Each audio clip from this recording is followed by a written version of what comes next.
Good morning. What is up, everybody? Sporting an official Blog Boy shirt from The Ringer, which was in reference to KD back in the day. And we have to talk about KD like right away because holy shit, what an incredible game. But before we get into the game, listen, we get a big show today. We get a guest. We get Daniel Christian in the house. We got Big Heck in here. We got Aaron's back. Who else we got here?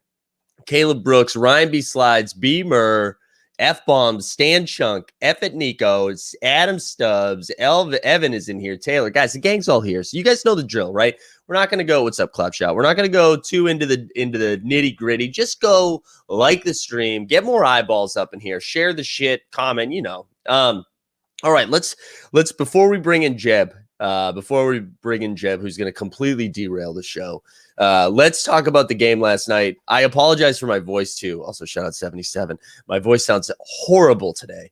Last night, Nets 114, Bucks 108. KD 49, 17, and 10, going 16 for 23 from the field and 4 for 9 from 3 was just godlike, right? Absolute god out there.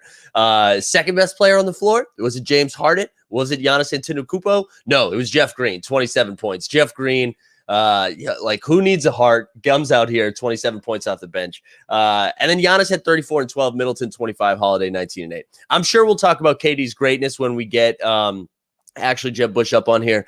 The one thing I want to talk about first, James Harden was maybe a smidge better than me last night. Like clearly is not healthy. He maybe a decoy, but he's playing meaningful minutes. I think he finished with like 5, 6, and 7. He's playing meaningful minutes. How the hell were they not attacking Harden on offense? What were they doing? What were the Bucks doing? This, it feels good. We've had a crazy year, but it feels good to have some normalcy. Mike Budenholzer taking a shit in the playoffs. Like, good to see him again, back at his best. Like, what Harden is gimping around, and we're seeing Middleton do his best Paul George impression, just throwing some jumpers, some baseline jumpers off the backboard. Like, what is going on? It was so embarrassing. And I think I said this yesterday where everyone was getting excited about the Bucks, and I didn't know Harden was going to play. I wasn't even saying the Nets were going to win that series, but I was saying like the Bucks are bad, guys. So like just keep in mind the Bucks are bad. And I know Giannis had that turnover, but like I don't even want to blame Giannis. I think collectively we need to blame the entire Bucks organization. That was so embarrassing.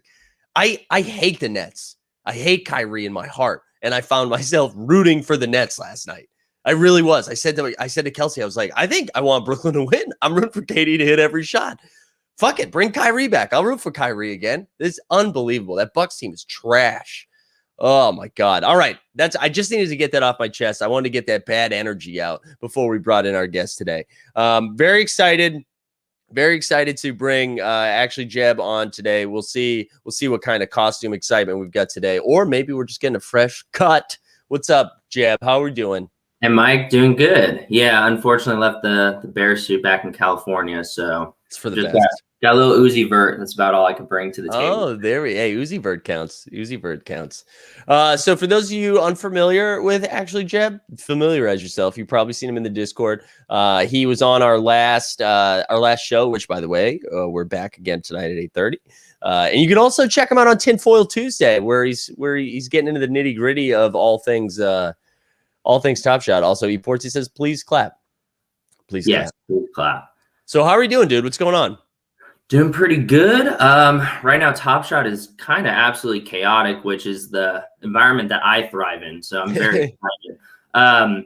Yeah, I put out a Tinfoil Tuesday, which I filmed on Sunday, but I put it out and a bunch of stuff that I talked about that I thought was months away came out, like the Mitchell Throwdown Challenge.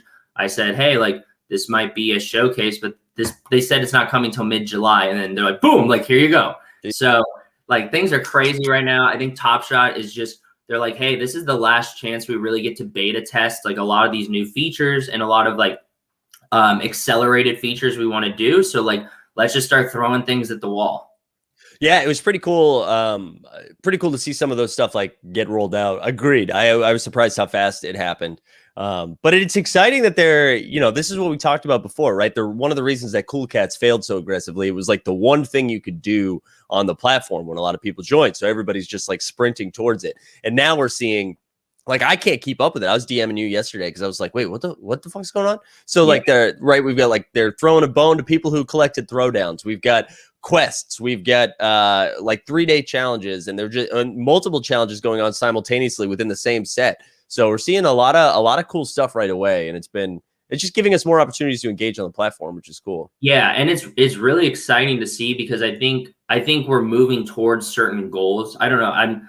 I'm a software developer, and as a developer, I'm always thinking about like what are they doing behind this? And I think like, for example, this 24-hour showcase quest, they're beta testing for the DFS finals that we've seen in the source code. So where they have to use the same showcase with the same name and update it every day and take an accurate snapshot and all that stuff. Like that's really exciting to see. Even something like the Donovan Mitchell throwdown, I think they're enforcing like, hey, hold your moments, because there's a lot of people who dumped the Levine after the challenge because they're like, oh, this doesn't come till July. I can go and buy them when they're lower. Yeah. And they're like, hey, like you don't know when this is happening. Like don't dump, because like you might have been set up to easily complete the showcase. Maybe you just needed a Mitchell, and now you're out of luck because you dumped to get other stuff. Yeah, no, I totally agree that's like the direction they're heading. And I want to share B. Murr's comment too, because I'm feeling this a little bit. Like I'm currently lost on both what's going on and what I want to do. I have a grasp of what's going on now, but what I want to do is like really interesting because there are so many different ways to attack this. And if you have like, if you're someone holding 2 throwdowns and you're seeing all of these prices jump, it's kind of hard not to be like, wait, I got this, like, I know Dustin was saying he got like the Darius Baisley throwdown for like 38. Now it's like 68 or something like that. And it's hard not to be like, well, I guess I just flipped this, right? But I do think they're showing us that they want us to hang on to this stuff, like you said. Yeah. It's cool. Yeah, and they're doing a better job than just verbally saying it. Like, hey, like hold on to your seeing stars. Like you don't know when you'll have to use it. Like they're just throwing it out there and actually like giving us use cases for that. And I think once again, I think that'll provide people who are kind of early and like are dealing with the beta of the website with valuable insight as this thing gets bigger, where we kind of have a heads up of like how things will look going forward. Yeah, I think you're right. So now, like seeing how they're rolling stuff out so fast, did you have to like recalibrate what Tinfoil Tuesday means now that they've like unloaded? They were like drinking water from a fire hose right now. I know. Yeah, no, like I realized if I film a video, I'm going to have to probably post it right away because I mean, thankfully I was kind of right about a couple things, but everything I posted in that video is like old news now. Like it's all happened. And that was supposed to hold me over until I got back from Virginia. Like I picked the worst time to like leave the lab and not just spend hours like diving into this stuff. Like it's super, super exciting. But yeah, I think like I've been hitting up, like talking to Klopshot, talking to Aaron, even talking to like Sawyer and you and stuff, just to keep up with like all the speculation that's going on without me. Like it's crazy, but it's really, really exciting. And it's a little more organized than before, where we were just like, oh, like we think a challenge is coming out in a week, where let's wildly speculate because we're bored. Yeah. Like, you know, it's like there is a lot in the pipeline, and like Top Shot is going out with a bang. And that's super exciting to see, because it's like this is their chance to like get organic marketing, like word of mouth, like all this stuff. Like if they are putting out everything they can and just testing everything and trying everything, like this is the time to do it. So it makes me super excited that they're on pace and that they're not like, we don't just see kind of a half-assed like thing in the, like when the finals are happening, you know? Yeah, no, I totally agree. I want to share a real rad dad whale sighting. I think it's great that Top Shot is giving challenges and options for all different buyer levels. That is what I think is the coolest thing. Like the engagement level is top down. Like everybody's got something to go after, and I think that's fun. And sometimes I'm going out. Like I remember when I was doing the Rising Stars challenge, and everyone's like, "Oh, cool story, dude. You're going after like talk to the plebes down here." And now it's like we're all in the same thing. We all have to get a Monty Morris. We're all paying like $25 for Monty Morris. And so that has been really cool, and I feel like it's offering ways of engagement that we hadn't seen before, and it's exciting. I really do. I like it. I like it a lot. I'm having fun, and I'm having fun feeling like I'm behind the eight ball a little bit. I think like I feel pretty confident talking about basketball and making speculative thoughts on hoops. But when it comes to this, I mean, I'm such a noob. I don't really. So that's why the Discord. And if you're not in the Discord, please get in the Discord. It's a lot of fun. But there's so many sharp opinions. And then like even when we're wrong, right? Even when we're wrong on what the speculation was, to like see the thought process of being like, okay, like we were wrong this time, but like we can take that and run with it another time with like the game winners. Or then we see like they roll something out and we're like, okay, this is the blueprint for them rolling something out. What does this mean for like the next three things they roll out? Which I think is really cool. Yeah. And it's really fun. And it is interesting because like one thing is it seems like Top Shot has really been trying to stop people from like just nailing exactly what they're doing. And then all of a sudden they're like, oh, here are these playoff challenges. Like this is about as cookie cutter as it gets. So, I mean, they're like, I don't know if they're throwing us a bone or if they're just like trying to have like a normal standard thing, but I like that we have like these wildly speculative things and these like kind of more concrete things. Like it's a good balance right now. It's really exciting. Yeah, it is. It is really fun. And it's funny, like we get all these things going on. I feel like we're not even talking about the holo drop, which is tomorrow. So that all of it's pretty exciting. All of it's pretty exciting. A couple months ago, we would all be just like, when's the drop? Like nothing's happening. Oh my gosh. Like that's really, really cool to see. Yeah, it is. So I wanna give us an opportunity to go into like the tinfoil hat in a little bit. I want to make sure we still talk about the holo drop and we can talk where we're going for the rest of the playoffs as well. But I think like this is, if you are active in the Discord, you've heard this conversation. We can talk about it around the playoff moments in general. Right here, I'm going to share the screen just so we go over, just so we can see where the challenges are at right now. So we can take a peek at those because we're in the midst of two different playoff challenges, right? We've got 3 and 4, and this is the Giannis one, right? So we have almost 1,900 completed with a little over 2 days left, with the average 257 to complete it all, which again I like that. And then the other one, I believe, is a little bit more expensive than that, 295, and still same thing around 1,800. But I know you've been pretty vocal about just your thoughts on the playoff moments in general. Give us your stump speech, Jeb. Yeah. So first of all, I'd like to clarify for anyone who is in the Discord that I do not hate Trae Young. I am a big Trae Young fan. I would even go so far as to say that a couple weeks ago, I would be on the opposite side defending Trae Young, saying he's one of the best point guards in the NBA. For anyone who is kind of out of the loop, basically, I was saying that people are overvaluing the Trae Young round 1 playoff moment. And my argument is simply that I think in general, people just are getting way too excited and way too hyped about these first round playoff moments when, like, I mean, for example, this is an easy example, but the LeBron, who's going to want that LeBron 5 years from now? Like people are paying 180 for it. Why would you want a LeBron where he gets beat in that? He doesn't even get out of the first round and not win the finals. He gets beat by the Suns. Like, why would you want that? Yeah. I feel that way about a lot of these. And on top of that, since then, Top Shot's come out and said, hey, we're releasing 125 playoff moments. And it's like, well, if that's 125 commons, that's way too much. And that'll only solidify that these first rounders will pretty much be worthless. And I think the Trae Young one does hold value. I think the Ja and the Dame actually do hold value. Yeah. I just think people are like losing their minds over something that like really hasn't been proven. And I mean, let's say Trae goes off. Let's say Trae becomes top 3 point guard in the next year. Mm-hmm. I would assume there's a way better playoff moment, even in this round or next round if they somehow make it out. Like, I don't know. I have a hard time just going all in on a first round moment, even though it's great.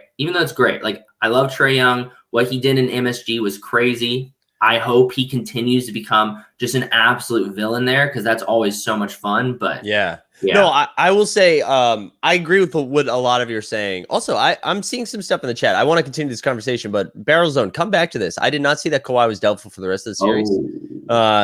Let's come back to that in a second. Wow, that's shocking. But so this is what I would say. I agree with a lot of what you're saying. There's going to be a lot of moments. To me, this has some of that seeing stars stench on it, or all stars stench, where there's some boost. Well, did I freeze? Did I freeze up? Yeah, you did. I think you're good. All right, cool. Sorry about that. Yeah. But I think there's some of that stench on there, right? Where we're too hyped over something that is being oversaturated.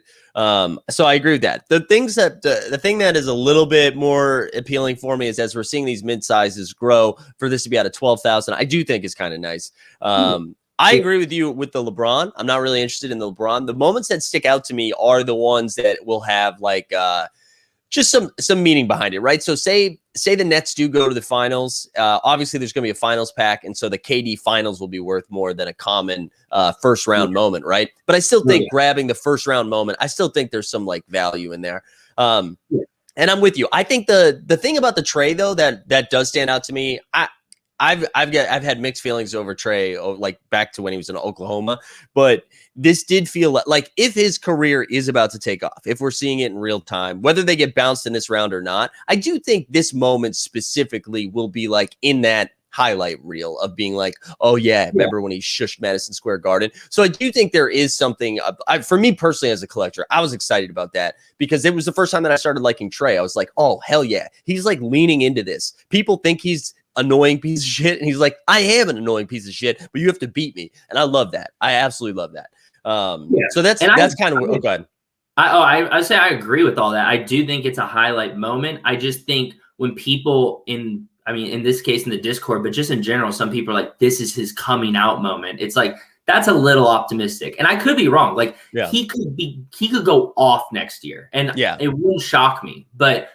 I was just like, everyone was so bullish, and I was just like, hey, like, let's pump the brakes and just kind of like evaluate things here. Like this moment will probably dip a bit in the off season anyway. Like no need to like lose your mind over it. Oh, well, and I think like I almost fall in the middle of these two takes where I had bought all of those moments. So that's why I was like hanging on. But if I hadn't bought into those moments, you didn't need to buy a $70 Obi Toppin. Like, unless you wanted to play, right? Unless you wanted to play like cereal pack lottery where you're like, hopefully I just get a low cereal tray. You could just buy that. And that's what we saw, right? You can buy it for like, I don't know what it is right now, like 200 maybe. Yeah, around that. Yeah. So like that, that is probably the play. But yeah, I'm with you. I do think there's a lot of excitement around these packs right now. What did I miss? Is there a good clop shots? Remember the Hassan Whiteside coming out party in the I want to shout out Kofefe, who came and opened up packs on the stream once and was shouting out Hassan Whiteside moments. Wait, what is we have to find this Kawhi news. So I don't know. Jeb, say some stuff. I'm gonna look this up right now. Okay, yeah. So actually, usually I would say sponsor me, you cowards, but we actually have a sponsor. So I'm sorry? Yeah. So today's morning marketplace is sponsored by H&R Block. Tax season is right around the corner. And while the Fed did extend the deadline, it is coming up fast and you don't want to be caught off guard. That is why you shouldn't use TurboTax under any circumstance. TurboTax is for people who are bad at math and lack any self-confidence. And studies have shown that 63% of TurboTax users will have their wife walk out on them and take the kids. So, so great. We got a first sponsor. I'd appreciate if you want to sponsor this place, go ahead and reach out. Big Heck Money, what is this? Hey, we're selling out, okay? I don't know what to tell you. I love this. I absolutely used TurboTax today. Not today, but for my taxes. And I am bad at math, so I don't know. So far, this checks out. This is what sponsored Like is Life. We made it, baby. Shout out Dominic. All right, we're going to share the Woj bomb. Here we go. Kawhi Leonard is expected to miss Game 5 against the Jazz tonight with a knee injury suffered in Game 4, sources tell Ramona Shelburne. His status for the rest of the series is in doubt.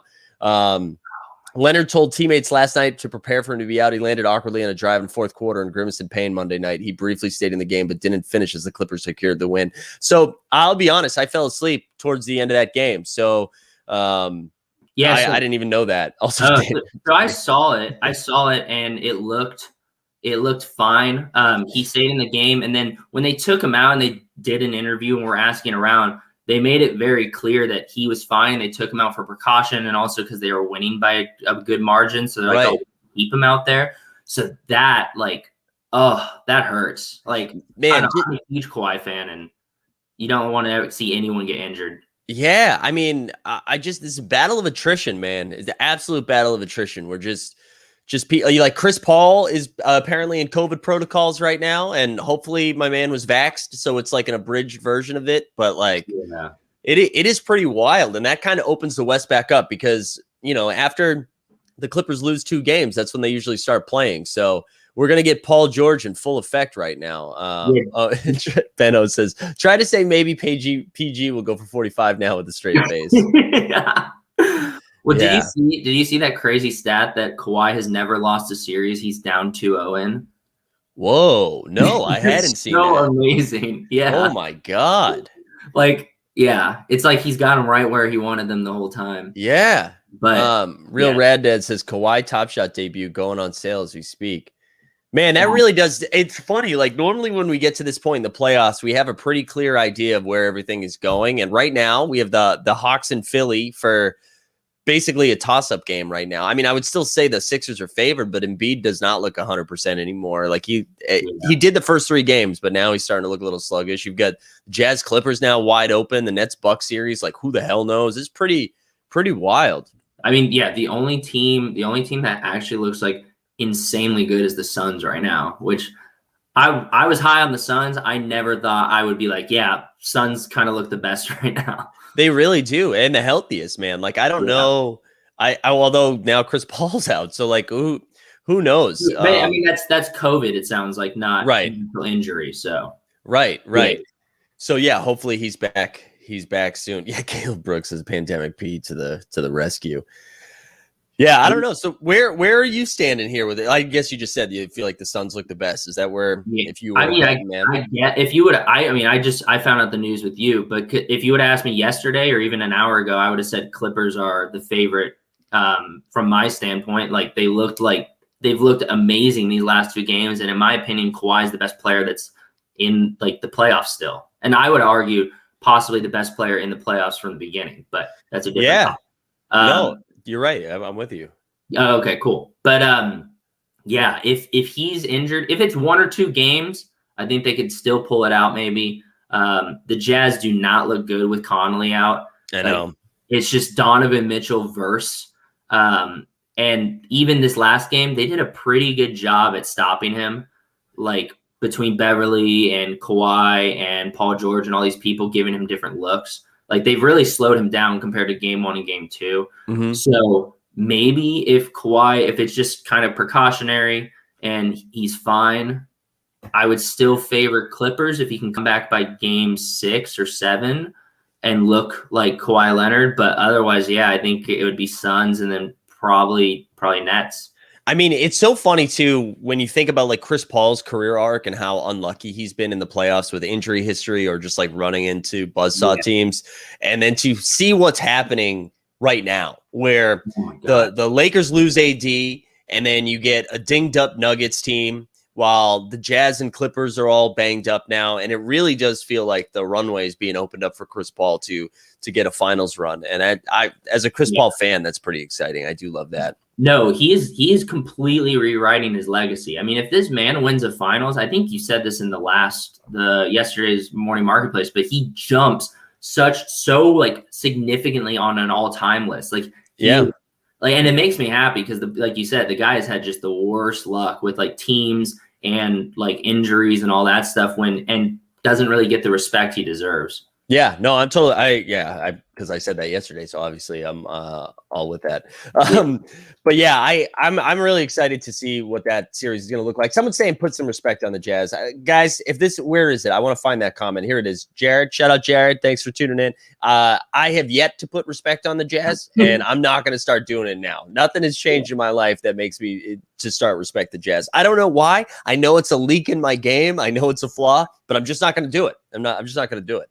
I mean, after being down by 30, like within like 2-3 quarters to the Clippers, like I've never seen a team that was a number 1 rank look so flat in my life. And once again, I mean, part of it is because Conley's out, and like we're clearly seeing the effects of that. Like Gobert just does not touch the ball unless he's blocking it. which is a problem. So it's right. Yeah, he can't shoot. He can't shoot. Yeah, but he's not getting any open dunks like he would if Conley was playing. Yeah. Daniel Christian says this is a good transition because I'm going to pull this up because I'll be honest, I'm looking at this for the first time. How is Donovan Mitchell the best player on a 1 seed and not make any of the 3 All NBA teams? So let's look at this right now. So, and this is what I want you to do, Daniel. I want you to tell me who he makes it over. So All NBA team 1, right? He's going to be a guard. We got Steph and Luka. All NBA team 2 is Dame and CP3. And then All NBA team 3 is, or the All NBA third team, Kyrie and Bradley Beal. So I guess your argument would be over Bradley Beal. And right? I would even argue I'd put Westbrook above Mitchell in terms of getting on an All NBA team. The man broke the all-time record. Like, how is he not on one of these teams? So, I mean, it's super, super competitive and really hard to get on. I would personally put Westbrook over Beal at the very least. I'd put him over Kyrie. I'd put Mitchell over Kyrie. Really? I think so. I don't know. Maybe I'm just like not hot on Kyrie since he's been on the Celtics, but he just like, I mean, between injuries and just like, I mean, he's amazing, but I don't know. Like Mitchell did have a great season. I don't know. Yeah. No, I Mitchell did have a great season. I think like Mitchell missed a pretty big chunk of games too, which probably dinged him for that, you know. Right. So I forgot about that. But I could hear the argument for either of the NBA third teams. But like the first 4, I'm sorry, I'm taking Steph, Luka, Dame, and CP3 over Donovan Mitchell every single time. And then for I guess I really haven't. So Jokic was All NBA team first team. So Kawhi is the first 4 or one of the first forwards is kind of surprising. And then LeBron for All NBA second team. Yeah, but I would take Kawhi because I mean LeBron was 1, he was injured. Yeah. And 2, I mean Kawhi had a really good season. So he did. I also like Tatum. I mean, I guess it makes sense that Tatum missed it, but Tatum and Zion, I guess I would want over Jimmy Butler, but I understand it. And I think in general, using the Mitchell as a good example is like the NBA to a degree has to play catch up because there's so much talent in the NBA now. Like, for example, how Dame wasn't an all-star for a while. Like he was an all-star level and it took a year or 2 before they're like, okay, yeah, you're right. You are an all-star. We got to put you in. I think it's the same with Mitchell. This was the first time the Jazz went from not making the playoffs to number 1 seed. Give it a year or 2. Mitchell will be in that conversation and will get the respect he deserves as long as he's playing that way. It's like the Oscars. They never win for their best movie. Exactly. They win for like 2 years later or whatever. Yeah. All right, so let's dive in. Do we have any exciting? Is there any tinfoil action we've got? Is there anything that you're like looking at right now that is? I don't want you to have to break any tinfoil news here on the Morning Marketplace. I don't want to steal from your content. But it isn't Tuesday, but it isn't Tuesday.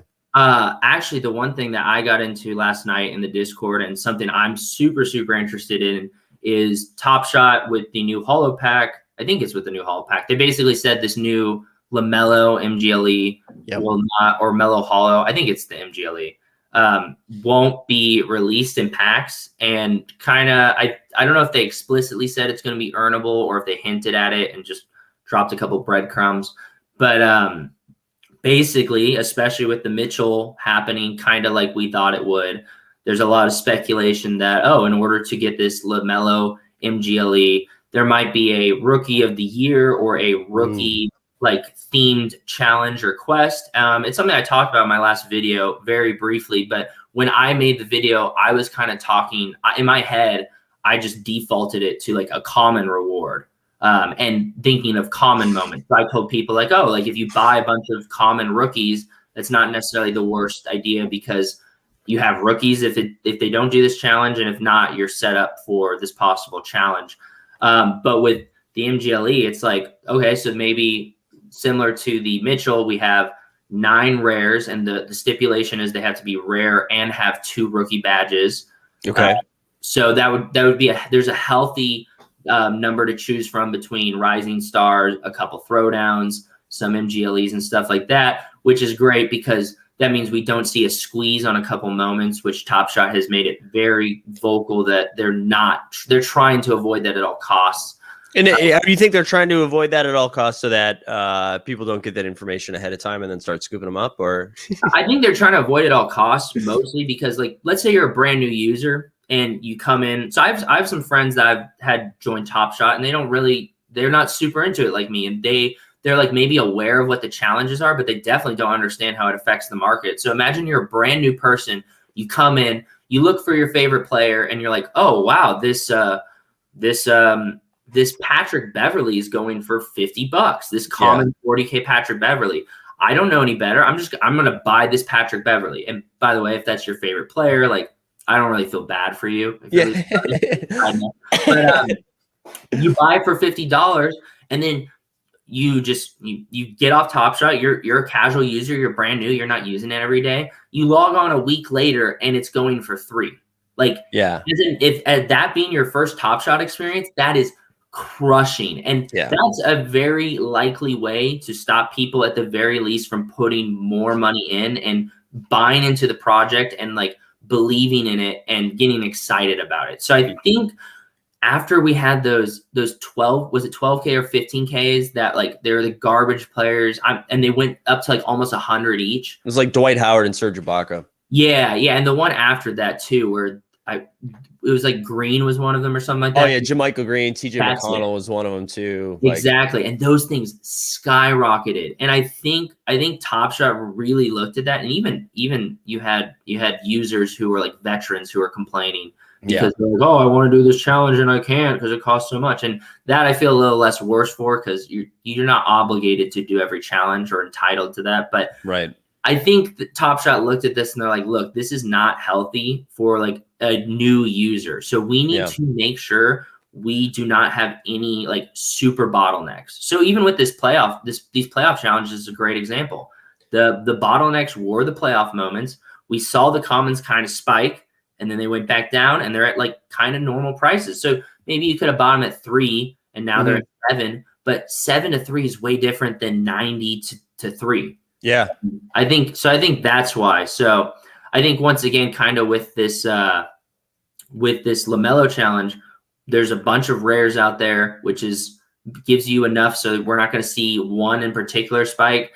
And unless they're saying, hey, like for the 10th one, like with the Mitchell, where you have to have the Mitchell rare, and we saw that all-star moment like go off to the moon. Yeah. Say, hey, you need the LaMelo rare, which is there's only one, and that's the Rising Star, which is, I don't know if they do that because that thing would literally like explode. And so let me ask you then, like in your obviously LaMelo is something that everybody wants, right? That seems to be one of the more coveted moments. Are you like going after this? Are you going to start scooping some of these rare rookies, or what's the play here for you? So I'm on the fence, because my speculation is they're going to throw in some sort of twist. It's not going to be identical to the Mitchell one. Yeah. Top Shot has kind of shown that they don't like doing duplicate things, right? Except with these playoff challenges. But I think there's some sort of twist that I need to figure out. But I might scoop a couple. So I don't think I'm going to actually go and try to complete the challenge. I don't have that type of dapper, and it's a big risk to take for potentially like not the greatest reward when there's just a lot going on right now, like we talked about. But I might scoop a couple rookie rares at kind of the floor, and I mean, worst case scenario, I have like if I pick up a Rising Star rookie card, like I'm not going to be too upset if this challenge doesn't happen. Like, I mean, I'm not super hot on Wiseman, but I mean, Wiseman's going to have a good season next year. Yeah. Warriors are going to be super healthy. Like, Wiseman's going to look good. There's no way that Rising Star doesn't at least hold its same value, like long term. So that's kind of where I'm at right now. And then just still trying to figure out what the twist might be. Yeah, I'm very intrigued by how they're gonna do it, and the selfish, insane part of me is like, let's make it the cool cats. Everybody that has a cool cat gets one. But it will be interesting, right? Because it is minted at 499, right? So it's not just going to be like, it has to be something that can be limited to 500 people. And so I'm curious to see. And when you think about all the rares that are out there, are the rookie rares, like the Rising Stars were out of 2021. The Throwdowns were out of 2021 as well. So 1,500. Yeah, 1800. Yeah. Okay, thank you. So when you consider all of that, you're right. I think there is going to be, at least if they're going down that direction, there has to be one other thing that absolutely limits it, you know?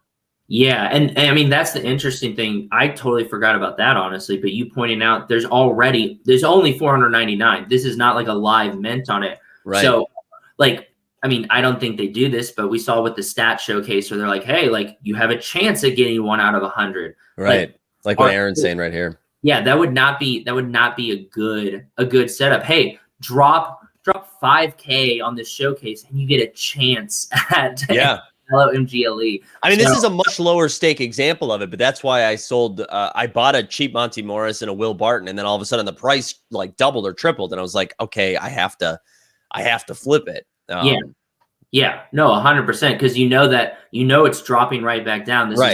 It wasn't a KD that you paid a little extra for. That hey, like if it dipped a little, I'm not worried. Like I'm down to hold this for moments ranks or for the possible DFS in the finals, stuff like that. So yeah, this is an interesting thought by Daniel. They can have one particular MGLE in the challenge, and it would be a bottleneck, but would also keep it to 499 max. So you're right. Like that would go against the bottleneck idea, but it would limit it to 499. So that'll be interesting. Yeah. Well, and it's the same thing with the Mitchell though, where they said a little less because there's 2 rares, I guess, with the Mitchell. But I mean, they said like, hey, Mitchell rare, and as a result, like that really bottlenecks it because you're stuck looking for 2. If they did the exact same thing with the LaMelo, there's only one LaMelo rare, and that's the Rising Star. Right. That doesn't bottleneck it to 499, but that thing's an expensive moment already, and we see it take off. And at the very beginning when that thing releases going for like 5K. So like, it's not insane to think it will get somewhere up to there if it's put in this bottleneck position.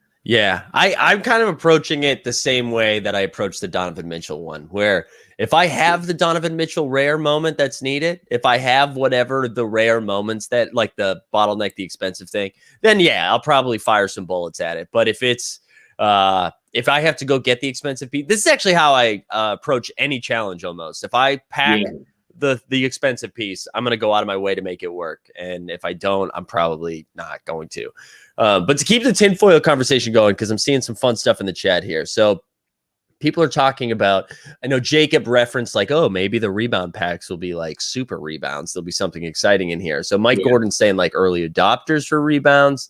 Luis Gonzalez is being like very optimistic and is saying series ones instead of rebound packs for hollows. I also know that they referenced the playoff pack potentially as a rebound pack, depending on how many people are in line. Have you thought about that at all?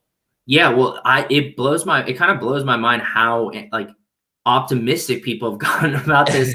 I had people commenting on my latest video like, oh, premium rare packs is rebound packs, like all this stuff. And it's like, dude, like they're not like, you think they're just going to give you like, oh, B grade hollow pack as a rebound pack. Like that's not going to happen. Like, look, Top Shot, I think a playoff pack could happen. Yeah. And I think that's as high as they go. And the only reason I think that happens is because they had all these playoff packs left over. Yeah. Not because they're like, oh yeah, let's do something nice for the people who missed out, because them doing something nice is creating rebound packs in the first place. Like rebound packs is a brand new thing still.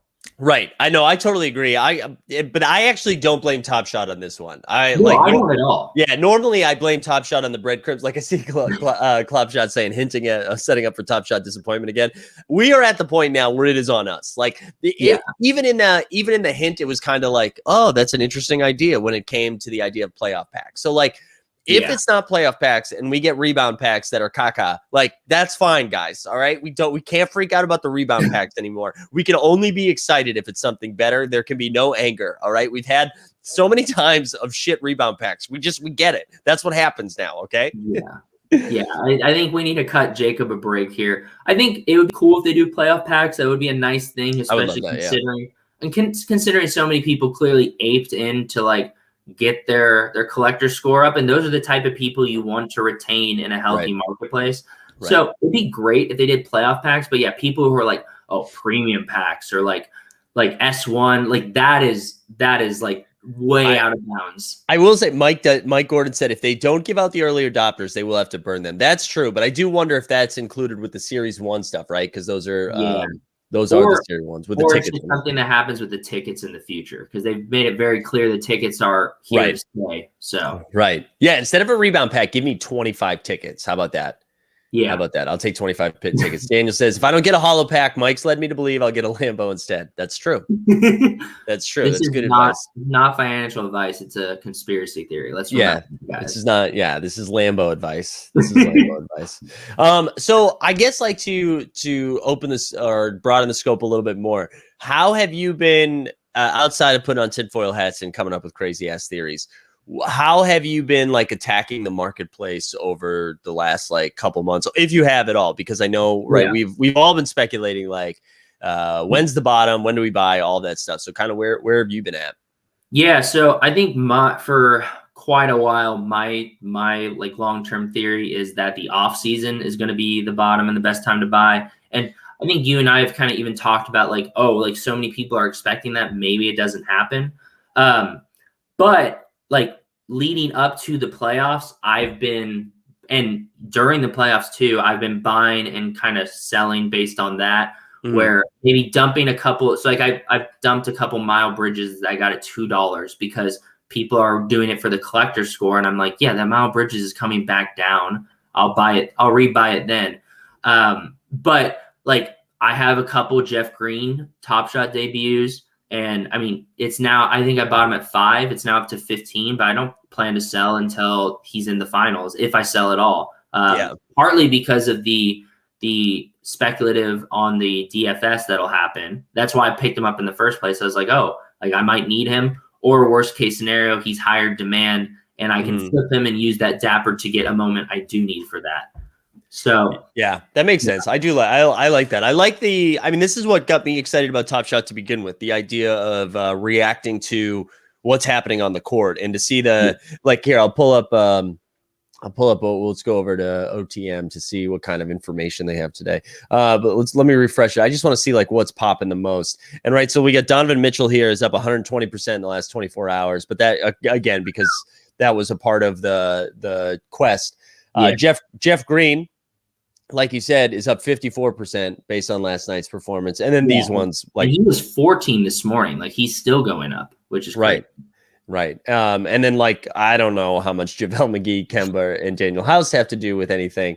And then on the other side, you're seeing stuff like Monty Morris and Will Barton, who are just in challenges. And my assumption with these moments, Chris Paul, JaVale McGee, and John Morant, are people are trying to get liquid for one reason or another, would be my guess. Real quick, some actual financial advice. Do not buy a JaVale McGee Top Shot debut. Don't do it. How dare you, dude? JaVale.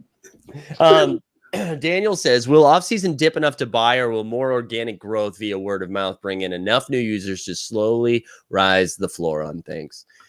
That's an interesting question, Daniel. I mean, the problem is trying to nail when more people come on the site is really difficult, right? Like to know when, like all of a sudden there's a boom.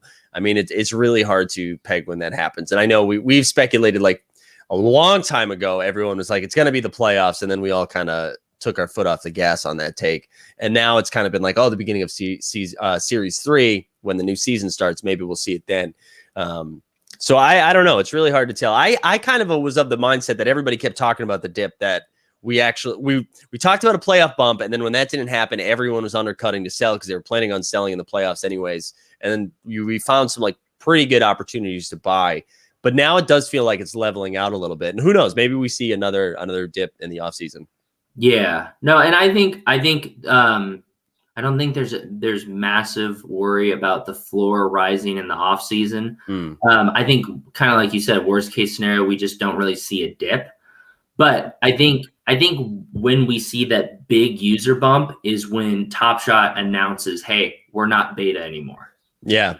I think that's basically like, that's when it's ultimate, because that's when the marketing machine actually gets turned on fully. I know they're kind of playing with it, but that's when the NBA is going to come out and say, hey, like, check out this Top Shot thing. Like, whoa, do you want this moment? Like, because they're confident in a complete product. Like, you're not going to promote something that's in beta. Like, we're still like guinea pigs, and we got to remember that. Yeah, totally. I also want to real rad dad, the whale sighting again.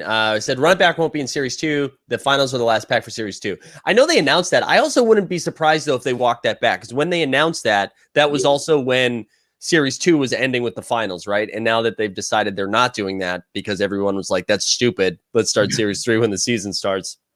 So maybe they walked that back a little bit, but you're right. Rick Souls says, where is the like and subscribe animation? You're right, Rick Souls. We need to upgrade our animation. That's also a reminder. I'm checking the likes right now, and we are under 50%, unacceptable. So everyone, like the stream. Let's go. Smash the like. Let's go. Let's go. All right. So, oh wow, Big Hex says Panini drop. Panini NFT drop in an hour. I'm sorry. I'm not in those streets right now. Although I will say, WPT, the marketplace is open for business. So the Theta drop is now open. So we're going to have to do a separate show on that eventually, so I can justify my purchases. Tax yeah, write-off. Exactly. Yeah, exactly. Using H&R Block. H&R Block. Excellent. The sponsorship is working flawlessly. We love to see it. So, Definitely. all right, so your marketplace activity right now is kind of attacking the playoffs and how. Yeah. Just selling any spy. Like I'll pull up my evaluate market, and if I see a moment that I have that I'm like, oh, this player is not in the playoffs and he's spiking, I'll sell him, because I think I've said this before, but like it's been painfully obvious that once a player's like out of the topic of conversation, like their Top Shot suffers. And we're seeing these spikes because people are pulling teams together for collector score. So I'll sell if I see a spike on a player where I'm like, oh, that's a good profit margin, and I'm very confident it's going to come back down because I still want that moment, and I'll buy it back. Yeah. And then just when I can, buying up playoff players kind of before, hopefully, they like pop off and there's a spike and you have to pay a premium on them. Like I scooped up a bunch of Chris Pauls like before the playoffs. I scooped up a ton of Jeff Greens. I scooped up like just players where I was like, oh, like these are great moments to have. Like I think it was the 40K common assist where it's the milestone for Chris Paul. I was like, yeah, I'll own as many of these as possible. Yeah. Like whether or not he goes deep in the playoffs, but he's going to be relevant, and that's important. Yeah, no, I love that. I love that take. So when you're saying you're scooping a bunch of them, like for the Chris Paul's example, are you doing like 35Ks, 40Ks, 15Ks, series 1? Like when you go after that, what does that look like?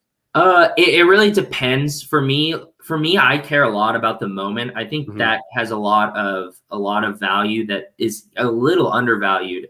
So for example, I don't know if it's the 40K or the 35K of Chris Paul. I guess it really doesn't make a big difference, but one of them is it's a milestone moment where he I think it's that one, the 40K, where he like breaks some assist record or something. So I scooped a bunch of those at $2, $3, because I was like, yeah, like Chris Paul is a first ballot Hall of Famer. He's one of the greatest point guards ever.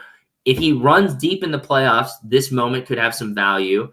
And if he doesn't, like, this is still a really cool moment that if Top Shot is even semi-relevant, like years down the road, like this is a big deal. Like, he broke this huge record. And so for me, it's like buzzer beaters and milestones, I think, are the coolest moments you could have outside of like the actual player. Yeah, I like that. Yeah, it was his 10,000th assist. His 10,000th that's assist. Yeah. I like that. I like that call. Well, I wanted to talk about one more thing with you too, because I saw Stefan St. Pierre says, I thought I was on the wrong stream today without the killer accent. Hey, shout out everybody that came back after witnessing yesterday, because I feel like we did lose 2 subscribers yesterday. I ran the math, and 2 people were like, I will never fucking watch this again, and I appreciate that. Patrick says, I've rethought my strategy lately, and I too am just looking at the specific moment and how it will look or hold long term. I do like this is actually going to take me down a different road. So we got 2 things left to talk about. How has your strategy like shifted since you first got on? Like, have you found? Yeah, hit me with that. Quite a bit for sure. I think first of all, like at the beginning, I was very much just kind of a deer in the headlights. I was like, oh my God, what is this? And I mean, funny enough, that's when I discovered Team Hold and started walking and trying to understand. And oh, series one, series one. And like, oh, badges are coming. And I bought into that. And not that this was your financial advice, but I remember specifically like, buddy Hield, Top Shot debut, there'll be a badge here, $100. That's a great deal. And I was like, that is a great deal. And I bought it, and now it's at 30 something dollars. I thought he was getting traded. Traded. No, I think it was a good call still. And I mean, it was my financial decision, not yours. But it was a bad call. At the very beginning, I was like, oh, like I was series one badges, like all this stuff. I'm like, that is cool. Like it is. And I do think it's right that these things like will, as years go on, like these badges will be super valuable, blah, blah, blah. But I do think that I have learned, or in my opinion, I do feel like badges are actually overpriced in general. I mean, you have someone like a Jeff Green who's going for $5, like a bunch of the 12Ks, you could get some really good ones. Yeah. But those series one badges that people have been constantly talking about, I actually think they're a little overpriced in the sense that everyone knows there's a lot of value there. And so especially all these OGs are just holding as many as they can because they're like, yeah, like we control the floor. There's only a handful of these and I own 30 of them. So yeah, I think there's a lot of smart stuff in there, right? Oh, first I'm going to share a real Rad Dad $150 Bruce Brown Top Shot debut. Anyone? I'll be honest. I bought that for $35 this morning. But I'm with you. I think the badge, like the Top Shot debut series one badge thing, long-term does matter. For me, for the moments that I'm going after, those matter. But what I will say is that, like, could you spend $35 on Luke Cornett series one or $35 on like a really good series two or a throwdown? Like then, you value the player over that. But like, when we're talking about like meaningful basketball players years from now, I do like, that's where I lean. But you're right. Like there's almost like two different approaches, at least the way that I've been attacking it is there's like day-to-day trading almost. And I think a lot of that can happen with series two and with like rookie badges and stuff like that. And then with the series one, those are like, when I'm buying a series one, it's not the flip anytime soon. Like those are like I'm putting in the vault where everything else I'm just like firing around. Yeah, and I think even there's like you joined when series one was going on. I didn't join until series two was going on, and as a result, I kind of maybe value series two a little more. Full disclosure, it was series two when I joined. So don't make me more of a whale than I am. All right, Jeb. My bad. But yeah, like I don't know. I just so yeah. I think the Top Shot, especially the series one, where there's a very limited mint count. I do think a lot of those are overpriced right now in this moment. I do think long-term they hold way more value. I definitely buy into that. Yeah. But on the flip side, I think there's a lot of series two moments that people undervalue. The fact that like all these Top Shot debuts out of 12,000 were at $5 at one point. It's like you go through and scoop some interesting players. Like, look, Jeff Green, not a Hall of Famer, but he's better than a $5 moment, in my opinion. Yeah, and I mean, especially if you're scooping guys that are going on finals runs, or like Sadiq Bey's one that sticks out to me for his, because I think his Top Shot rookie debut is a 12K, and I was like, oh, like he should be valued a little bit higher, I think, for a rookie. Yeah, and even so, yeah, like picking up TSDs in series two, picking up rookie badges, like I mean, like beef stew, $3. Why not? Like. There's he's only going up. There's no way this thing doesn't like goes below $3. Yeah, and the people too. He said, sorry, I didn't mean to cut you off. But series two moments are better than series one, in my opinion. And like the actual moments themselves. And I know a deep thread has said this in the chat a bunch, that the like aesthetically, those moments are a lot better. Yeah. No, the buzzer beaters are like that Cole Anthony buzzer beater 40K. I think I have 8 now. And I will have, I don't care how many a stack of those. Like, I think that moment is amazing. Yeah. And if this man has any sort of like long-term career, I think that 40K moment maybe holds more value than his quadruple badge moment. Not like the 40K is not going to ever be worth more than the triple badge. But I mean, like, if I would rather buy 10 40Ks than one triple badge, because I think the 40Ks will go up more percentage wise. Right. And I don't, I'm not comparing Cole Anthony to LaMelo, but to do it in this sense is that like you see LaMelo's 40K moment is like $45. And Yeah. if Cole Anthony has anything, any sort of run, then his $4 40K or eight, whatever it is now like $20. And if you're stacking those, right? Yeah, I like that. Yeah. I think that's pretty sharp. Yeah. And once again, like I think the moment matters. The series 2 moments are really good. The multiple angles, the slow-mo, the celebration afterwards, like it's a better product. And I mean, that makes sense because they're getting closer to getting out of beta. Yeah. So I think my general strategy is this, just that, yeah, series 1 obviously will hold the most value. It's the original series. The badges will hold value long-term, 100%. But I think the most undervalued stuff is in series 2. I mean, even a Deep Threat put it out, and he said from the beginning, he called it, and I agreed then, and he's proven that this is 100% right, that the Throwdown Series 2, he said, would be the most undervalued like set ever. And the fact that some of these, like that, the Anthony Edwards Rising Star Dunk is going for like $1,500 right now. Are you telling me that Anthony Edwards, a man who's played 1 year, who's really not proven himself at all, you're telling me that Russell Westbrook dunk where he sends that man to the Shadow Realm isn't worth more than $120? Like, are you kidding me? I agree with you. I think dunks I've ever seen in my entire life. I think everybody just was so hurt at that time. Like when the pack came out, I think they were like, you know, there was rumors that it was going to be negative EV. And then when they purchased it, that ended up being the case. And I think everybody was like, screw it. And then just like got off their moments. And now the combination of the collector score, the quest, and also just them being like sick dunks, we're starting to see the price rise. We're starting to see it. And I really like that.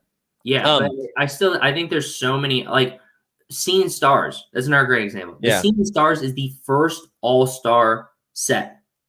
They're all stars. It's the very first one. These are guaranteed good players. You don't have to buy a dud in the set. And it's still going. Like, I mean, it was going for less, but it's still going. You can get some really good deals on those. And you don't think the very first all-star set is going to hold value long-term? Yeah. So I like that call. I like that call. I wanted to get your thoughts on one more thing, and then we'll probably wrap up. But there was a couple of comments about it in the chat about the collector score and just kind of how we're approaching that right now. What was your like initial take when they started rolling out the collector score, but most notably like in the last week or so where we're seeing like this big jump? Yeah. So originally, like when they're like, 75. So I qualified for the premium pack and I actually hit on it, which is great. What'd you get? I got Maxi. Nice. So Nice. Fingers crossed he's in the LeBron challenge and like goes the moon. but and until then he's in my moment ranks sometimes. So there we go. Can't be mad about that. But when they announced the 7,500, like, I mean, my initial thing was like, oh my God, buy. Yeah. But since then I've really pumped the brakes. I'm not going for the holo pack at all. And two things. One, I think the collector score, unfortunately, in this case with the holo pack, it's inflated. And the reason it's inflated is because they have to convince all these people who did Cool Cats that, hey, like getting the Cool Cats was worth it. Like you couldn't do this if you didn't have the Cool Cats, but you have the Cool Cats. So you're in. And like, if the Cool Cats wasn't a thing, the score would be lower. The reason they're doing it is because they're saying, hey, like if you bought the Cool Cats, like if you trekked through that miserable master challenge, we're going to pretend we're making it worth for you by really inflating that score. So that way, like you feel like you got really lucky, you completed that. So I think that's part of it. And I don't think 7,500 is like the norm. I think we'll see that maybe for like the finals pack or legendary pack or something like that. And maybe by that time I will have achieved that score and will slow, because I'm still trying to increase my collector score. I just was not down to ape into buying a ton of moments that are going to lose half their value as soon as the holo pack drops. Right. I'm sorry, we were talking about Cool Cats. I want to make sure you guys all got to see my LaMelo Ball Cool Cat. Ooh. Thank you, everybody. I'm with you. I think please clap. Yeah, please clap. Then Jeb trashes the Cool Cats I sped into. No, if you bought the Cool Cats, props to you. I think that's what I'm saying though, is I think Top Shot realizes, hey, this kind of like became something we didn't expect because we got this big influx of users, blah, blah, blah. And we are going to work super hard to make sure it's worth it for these people. Yeah, and they're starting to do that now with, like, if you were someone who scooped up the all-star moments and maybe you got a Donovan Mitchell, now we're throwing you a bone. And we're seeing it with the throwdowns right now. Like, if you own 9 throwdowns, all of a sudden your throwdowns went up. So like they're like throwing bones to collectors a little bit. I agree with you. I don't think this would have been 7,500 if there was a huge Cool Cats bonus. It probably would have been like 5K or 6K or something. It would have been a little bit lower. I think overall it's a good thing, the collector score. I agree.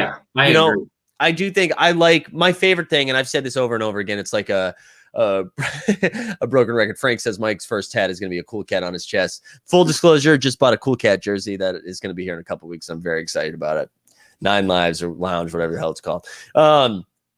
The thing that I like the most is that we're aware ahead of time what it looks like. I like that we're given an opportunity to be like, hey, here's what our requirements are. And if you want to get there, this is how you get here. And I like that it's not just like, if you have $20,000 lying around, you can get there. Like there's different avenues, different paths, different ways for different collectors to get there. And I think that's pretty cool. I do like that a lot. And it's super cool because literally weeks ago, we were getting messages. Hey, we took a screenshot of your account and guess what? You didn't qualify and you can't try to. Right. Like they are making massive jumps to improve user experience and it's great. Yeah.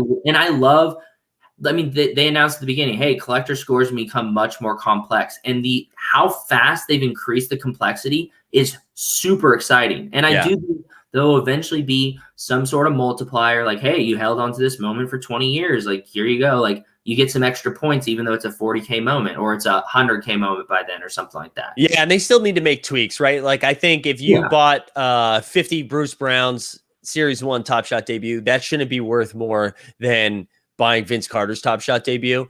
Like, I do think, I think like if you only own like 10 moments, but it's Zion's Top Shot debut, Ja's Top Shot, like it's all those 2K moments. Like I think, or they're like low serials, they're like serial ones or jersey match. Like I think that they need to figure out ways to tweak that. But again, they're doing this on the fly and we're still in beta, but they're, figuring this out. So I do like that. Sorry, deep threat. This is my first tat will be Mike with a Cool Cat on his chest. It's going to be a small tap, my friend.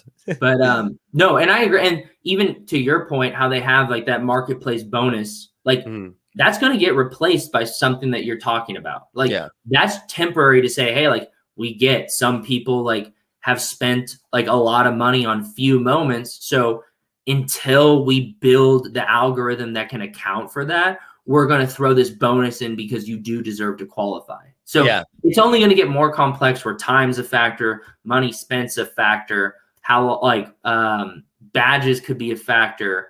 Maybe even like, hey, this player only has one moment. And so we get that it's kind of a bottleneck. So it doesn't matter when you bought it, the fact that he only has one moment instead of 10, like we're going to give you a little boost for that. Like there's really endless things and they're going to keep tweaking it. I just think it's really, really cool how quickly they've made it like more complex. Yeah, I think so too. And I mean, it goes back to what we were saying earlier about all of the different challenges and quests and all the different things that there's like so much information right now and so much is happening so quickly.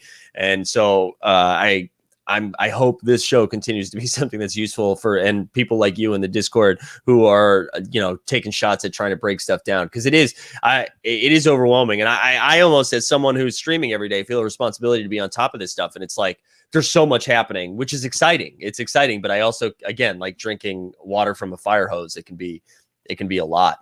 But it's great. Now, so we should wrap up soon as we're past my hour max. Is there any like final takes, whether it's NBA or whether it's tinfoily, or what do you got for us?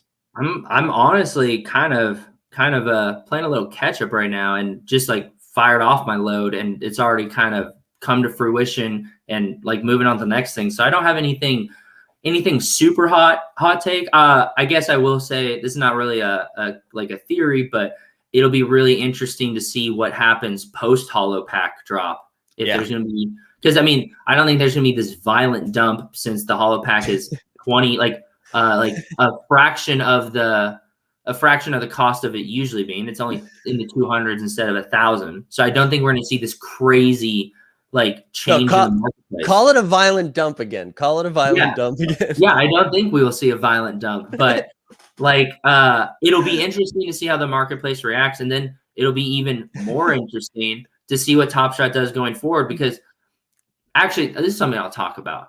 It was super interesting with the rare pack, seeing how the marketplace react. So I had my maxi. I decided I was going to hold it for now. I probably will get rid of it when the challenge is announced, because there's a really good chance it's LeBron and it's going to spike, and I'd be stupid not to sell and get some of that dapper. But I decided I was going to hold, even though historically, if you sell right away, you can sell at the peak, and then if you want it, you can buy bottom, buy health. And that maxi didn't move. It started at 260, it stayed about there, and it's just slowly gone up, and now it's at like around 300. And I think there are two reasons for that. One, the pack was only $24, so people weren't trying to like desperately get their investment back right away. And then two, the collector score made it that some random couldn't just come in and say, wow, $24 to $300, like I don't care, I'll undercut. Like that's still massive profit. Like it was given to people that value the moment and that are collectors and that want to hold it. And we're going to see the same thing with this holo drop, and it's going to be really, really interesting to see if this going forward, both if Top Shot's like, hey, we kind of went overboard making a rare pack 150, which they did. That was insane. Yeah. They kept upping it, and they're like 100, 150. Like, why not? Like, let's make some more money. So I think they realized that. And so I don't know if we see another $24 rare pack, but maybe we see a 50, maybe it's 70, maybe it's lower than 100. Maybe like they start to like factor this in a little more. And they're like, hey, let's take a little less. So for like the health of the long-term marketplace. And that would be really, really cool. Once again, holo packs, if they're 500 or 700, that's still a big difference from $1,000 for a pack of virtual cards. Well, and especially if they're going to continue with this collector score where they're giving people opportunities to like, hey, if you buy a bunch of stuff, if you stack some stuff, you have an opportunity to up your collector score to get in there. I like that there was a difference, right? Because normally this is $1,000, now it's 230. So there's like a 670 gap, right? 770 gap, where you like normally wouldn't have spent that. So you're like, even if I spend like 300 of that to get my collector score up, I'm still like saving $500, which is great. Exactly. And I think that is such a great approach to it. And I'm just hoping that this wasn't like we're really sorry about the throwdowns. Like, but now that we've made it up to you, back to $1,000 per pack. Like, and I'm not saying we don't eventually see $1,000 holo packs again. I'm just saying, I hope they're a little smarter about this, and they just maybe bump it up a bit and just kind of pay attention to what's happening and how these moments react. Because I mean, with the throwdowns, like people paid 150 for something and we're dumping at 50. Like this. No, like, I think crazy. You make a good point. Also, first of all, I just want to share We the People only because he came in 45 minutes late and is now saying like breaking news. We the People, we talked about this at the beginning of the show. So get your breaking news out of here. We already broke that shit. And I'm surprised he didn't give us any Jokic slander in the chat. No, I'm with you. I think we'll see those things happen. I think the types of people, the types of collectors that are getting the holo, if they are flipping the holo, I don't think they're flipping it to just like withdraw. Maybe they are, but I think most of the people are like, oh, I know for me personally, depending on the holo I get, I'm going to try to move off it to like consolidate and then go get that Zion Top Shot debut or that Luka Top Shot debut, right? Where I think we'll see a similar thing where the floor will be right around 1,000. I think we'll treat it like it's an $1,000 pack. At least that's the hope.